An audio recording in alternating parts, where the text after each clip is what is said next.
સૌ વાલા મિત્રોને મારા જય સિયારામ. હું દુષ્યંત પાઠક શ્રી હનુમાનજી દાદાની અસીમ કૃપાથી એક નવા વિડીયો સાથે આપની સેવામાં ઉપલબ્ધ છું. તો વાલા મિત્રો, આજનો ઉપાય આ વિષયની અંદર તારીખ છે 15મી જુલાઈ 2026 ને વાર છે બુધવાર.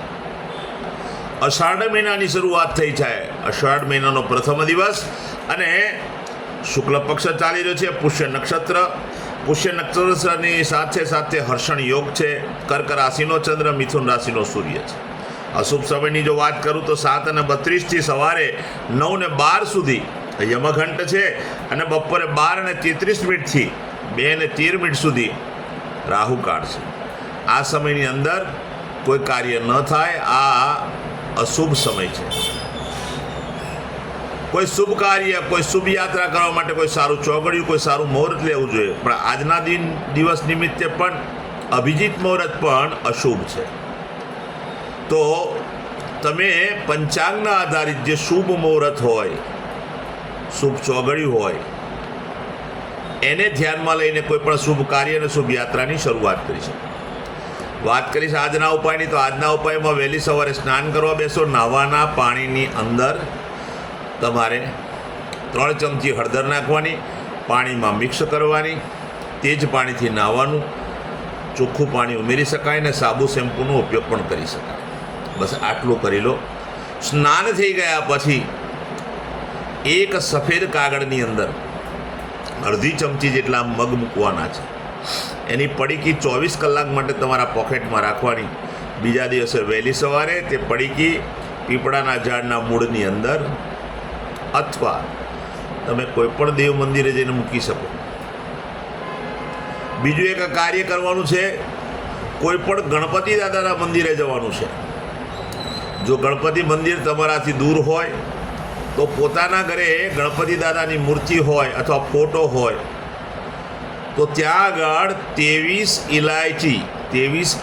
લીલી ઇલાયચીની માળા બનાવવાની, ગણપતિ દાદાના ગળામાં પહેરાવવાની. આટલું કરી લો. ઉત્તમ ફળ પ્રાપ્ત થશે. સંધ્યાકાળે પશ્ચિમ દિશા તરફનું મુખ રાખી શ્રી હનુમાનજી દાદાને એક કાગભૂષણની રામાયણજીનો પાઠ, એક હનુમાન ચાલીસાનો પાઠ દાદાને અર્પણ કરવાનો અને રાત્રે સૂતા પહેલાં પોતાની જ પથારીમાં બેસવાનું, પલાઠી વાળવાની.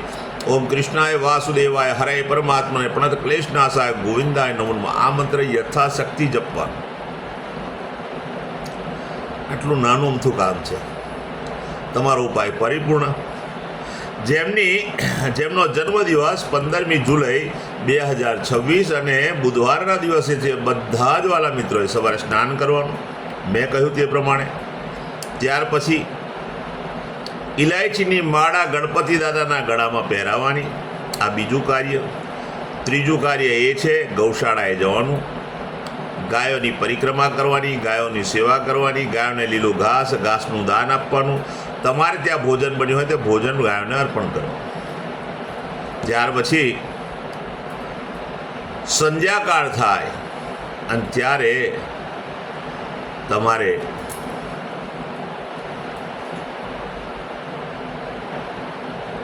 ચણાના લોટમાં બનેલું ફરસાણ હોય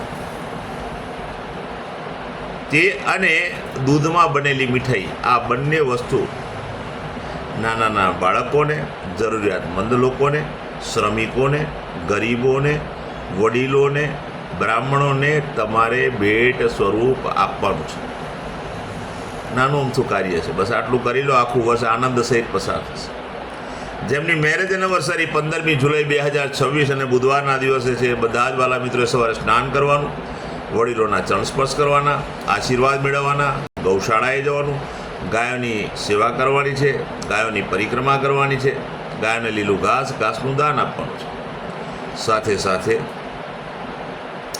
તમારે ત્યાં જે ભોજન બન્યું હોય તે ભોજન પણ ગાયોને અર્પણ કરવાનું છે. આટલું કાર્ય પતી જાય ત્યાર પછી કોઈ પણ વૃદ્ધાશ્રમ, કોઈ પણ અનાથ આશ્રમ, કોઈ પણ વિધવા આશ્રમ, જરૂરિયાતમંદ લોકોને, ગરીબોને, શ્રમિકોને, બ્રાહ્મણોને તમારે આખા સીધાનું દાન કરવાનું. A to Z તમારે સીધામાં મૂકવાનું. શાકભાજી સાથે આખું સીધું આપવાનું. અથવા કોઈ પણ વ્યક્તિને તમે સીધું જમાડી દેશો તો પણ બહુ પુણ્ય પ્રાપ્ત થશે. મારા બધા જ વિડીયો યુટ્યુબ પર હોય છે. મારી યુટ્યુબની ચેનલનું નામ છે દુષ્યંત પાઠક. મારી ચેનલને અવશ્ય સબસ્ક્રાઈબ કરજો અને બેલ આઇકન અવશ્ય દબાવજો. હું નિયમિત એક વિડીયો મૂકું છું. આ વિડીયો તરત જ તમારા મોબાઈલ પર જોવા માટે તમે બેલ આઇકન દબાવજો. બેલ આઇકન દબાવશો એટલે નોટિફિકેશન આવશે અને તમે મારો વિડીયો તરત જ જોઈ શકશો. મારું ઇન્સ્ટાગ્રામનું પેજ, મારું ફેસબુકનું પેજ, એનું નામ પણ દુષ્યંત પાઠક છે. મારા પેજને ફોલો કરજો, લાઈક કરજો અને પ્રાર્થના કરું છું મારા બધા વિડીયોને શેર કરજો. હું તમને શેર કરવાનું એટલા માટે કહું છું કારણ કે તમે તમારા સોશિયલ મીડિયા પરના એકાઉન્ટ ઉપરથી કોઈ વિડીયો પોસ્ટ કરશો, કોઈ સંઘર્ષમાં ફસાયેલા વ્યક્તિને એ વિડીયો જોયા પછી ઉપાય કરવાની પ્રેરણા મળશે અને થોડા દિવસ પછી નિયમિત જ્યારે એ વિડીયો જોતો રહેશે ને ત્યારે એને પણ ભગવાન એની પર પણ કૃપા કરશે. એટલે તમે અવશ્ય મારા વિડીયોને શેર કરજો. હું નિયમિત એક વાત કહું છું કે મારો વિડીયો એકવાર જોવાથી કે મારો વિડીયો એકવાર જોયા પછી ઉપાય કરવાથી 24-48 કલાકમાં પરિણામ નહીં મળે. તમારે પરિણામ જોતું હોય તો સતત વિડીયો જોવા પડશે અને સતત નિયમિત ઉપાય કરવા પડશે. ત્યારે તમે સંઘર્ષમાંથી બહાર આવી જશો. નવા વિડીયોમાં ફરીથી મળીશું. આપ સૌને મારા સીતારામ.